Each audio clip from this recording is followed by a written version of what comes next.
सतलोक आश्रम news channel में आप सभी का बहुत बहुत स्वागत है।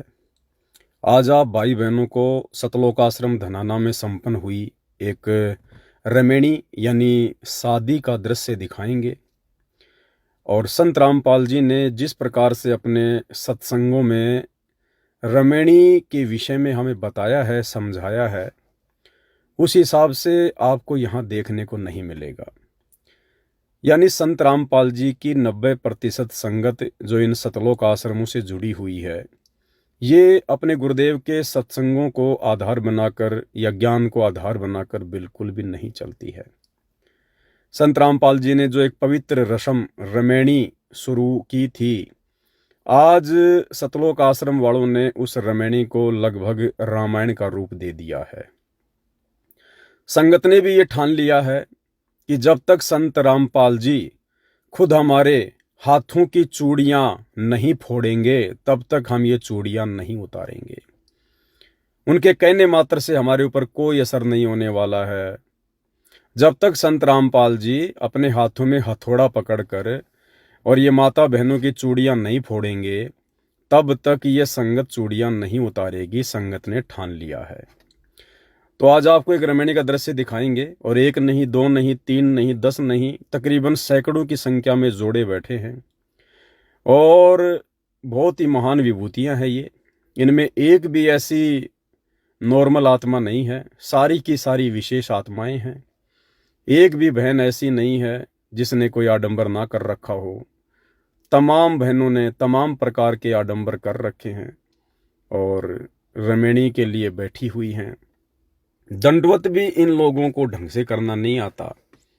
इन लोगों को दंडवत प्रणाम भी ढंग से करना नहीं आता है। हालांकि इनके बेचारों की गलती क्या है, क्योंकि जो लोग संचालक हैं इन आश्रमों के, गुरुदेव का कलयुगी परिवार है, ये कोऑर्डिनेटर हैं, ये लोग भी नहीं चाहते कि हम इनको कुछ कहेंगे तो ये नाराज हो जाएंगे, क्योंकि ज्ञान आधार तो किसी को है ही नहीं। अब नाराज हो गए तो आश्रमों में आके रमेणियां नहीं करवाएंगे, और रमेणियां नहीं करवाएंगे तो भला एक रमेणी के पीछे 25,000 रुपये कैसे मिलेंगे? क्योंकि एक रमेणी के पीछे 25,000 रुपये तो लड़की वालों से लेते हैं और 25,000 रुपये लड़के वाले से, यानी दोनों तरफ से एक एक पाठ प्रकाश का पैसा लिया जाता है, और नाम दे दिया दहेज मुक्त शादी का। ऊपर से आडंबर दुनिया भर के, दिखावा दुनिया भर का, पाखंड दुनिया भर का। उसके बाद ये अपने घर जाएंगे, घर पर जाकर ये तमाम प्रकार की पार्टियां करेंगे, लोगों को जिमाएंगे, लड्डू जलेबी बर्फी बनाएंगे, तरह तरह के पकवान बनाएंगे, बहुत सारे महापुरुष तो डीजे भी बजाएंगे। अब आपको दिखाते हैं इनको। दंडवत प्रणाम भी ढंग से करना नहीं आता, भला क्या रमेणी करके सफलता प्राप्त करेंगे ये देखिएगा। आप इनके दंडवत करने का तरीका देखिए पहले भाई और बहनों। जैसे भैंस चारे के ऊपर गिरती है, ऐसे टूट के पड़ रहे हैं। गुरुदेव ने जो विधि बताई है, उस विधि से दंडवत कोई नहीं करता, कोई नहीं करता।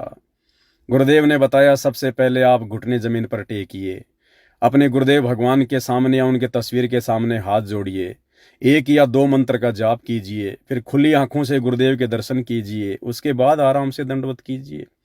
पता नहीं क्या जल्दी है इन लोगों को, जैसे भूखी भैंस चारे के ऊपर गिरती है, उस प्रकार से यहाँ पर दंडवत किया जा रहा है। और देखिए भाई और बहनों, अब आपको दिखाएंगे यहाँ पर, एक भी माई की बेटी ऐसी नहीं है जिसने आडंबर ना कर रखा हो, जिसने पाखंड ना कर रखा हो। ये संत रामपाल जी के इस मार्ग में बिल्कुल भी जायज नहीं है। ये देखिएगा, इनके हाथों में देखिएगा आप किस प्रकार से चूड़ियां पहन रखी हैं, जैसे वो बंजारे पहले के समय में कोणी तक पहना करते थे, चूड़ियां, पाटले, कड़े हैं। ये नंबर 2, ये देखिए, इसने भी अपने हाथों में चूड़ियां वगैरह पहन रखी हैं। नंबर 3, इसने भी पहन रखी हैं।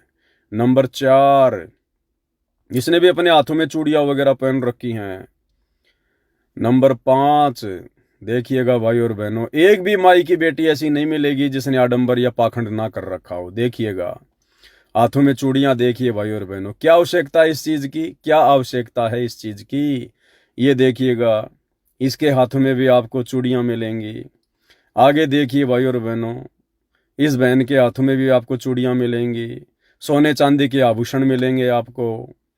ये देखिएगा, ये बहन देखिएगा, इसके हाथों में भी आपको चूड़ियां मिलेंगी। सैकड़ों की संख्या में जो रमैनी हो रही है, एक भी माई की बेटी ऐसी नहीं है जिसने कोई आडंबर ना कर रखा हो। और बहन, आप इसी प्रकार से हमारे को वीडियो भेजती रहा करो, ताकि ये आडंबर, ये पाखंड धीरे धीरे पूरी संगत में जाए और संगत भी समझे इन चीज़ों को। ये देखिएगा, इस बहन ने भी बिल्कुल कानों में सोना साना चांदी वांदी सब पहन रखी है। ये देखिएगा, हाथों में पूरी तरह से चूड़ियाँ वगैरह पहनी हुई हैं। ये देखिएगा, इधर देखिएगा, पूरी तरह से चूड़ियाँ लाइन लगा के। एक भी ऐसी मेरा भाई नहीं है जिसने चूड़ियाँ वगैरह ना पहन रखी हो। ये देखिएगा, इस बहन ने भी देखिए किस प्रकार से एक नहीं दो नहीं 10-10 चूड़ियाँ एक एक हाथ में पहन रखी हैं। ये देखिए, इस बहन ने भी पूरे हाथ भर रखे हैं। आगे चलिएगा, बिल्कुल लाइन लगा के। एक भी ऐसी नहीं मिलेगी आपको जो ये लगे कि ये संत रामपाल जी की शिष्या है। अरे जगत वालों में और फिर इन भक्तों में क्या अंतर हुआ भाई? वही आडंबर, वही पाखंड, वही हार श्रृंगार, वही सजना धजना है, वही चूड़ियां, कानों में सोने चांदी, नाक में सोना चांदी का आभूषण, वही सब कुछ जगत वाले करते हैं, वही तुम भगत कर रहे हो। क्या अंतर हुआ? तो ये रमैनी नहीं, रामायण है, रामायण। ये देखिएगा, आपको एक भी मीरा बाई ऐसी नहीं मिलेगी जो बिल्कुल सिंपल तरीके से बैठी हो, कुछ न कुछ आडंबर करके जरूर बैठी हुई है। तो असल मायने में हम इसको रमैनी नहीं कह सकते, हम इसको रामायण कह सकते हैं।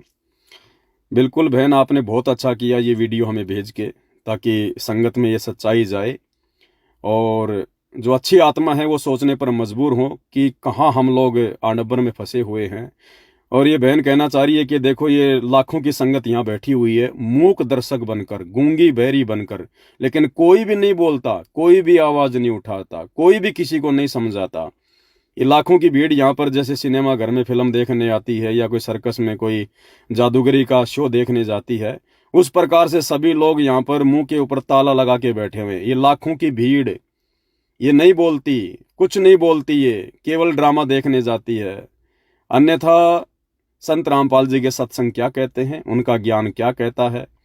और यहाँ पर जिस प्रकार से इन रमैनियों में माता बहनों ने हार श्रृंगार कर रखा है, ये संत रामपाल जी के ज्ञान और विधान के बिल्कुल विपरीत है। लेकिन उसके बावजूद भी कोई कुछ नहीं बोलता। यहाँ पर सब के सब मूक दर्शक बन के बैठे हुए हैं। सब यहाँ पर लड्डू जलेबी बर्फी खाने आते हैं, लड्डू जलेबी बर्फी।